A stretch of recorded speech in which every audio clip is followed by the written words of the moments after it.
So I've often heard emotional intelligence. It's like a superpower. So when people embrace emotional intelligence, what kind of changes do you typically see in them? Yeah, it's really amazing to see. And IQ, that's something that we don't have a lot of control over, but our EQ is something we have a tremendous amount of control over. And we've talked about emotional intelligence for quite some time. And it's interesting to me that a lot of young people, in fact, people in our classes, they'll say, this is something I was never taught in school, but they may have a third grader or a kindergartner that comes home and they've got the feelings chart or they're having to identify their feelings or can even use big words. And you're like, where did that come from? Right.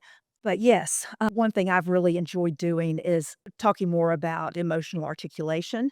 We don't even, and I say we, I'm making some pretty broad sweeps here, but many adults don't even know how to identify and name their feelings. Sometimes we'll say, "Well, I'm just done," or "I'm frustrated," and that really doesn't tell us a lot. But if we can really dig down, and even using an emotions wheel can be, our feelings wheel can be really helpful because instead of using the like mad, sad, happy, you know. What am I really? Well, maybe I'm feeling overwhelmed. Maybe I'm overwhelmed because I've got a lot more coming at me right now. And maybe I'm feeling paralyzed and I don't know. Okay, so now I can have a productive conversation with someone. And as a supervisor, if I'm able to ask those questions better instead of reacting to that first thing that an employee says to me, or maybe doesn't even say, your behavior is just Right.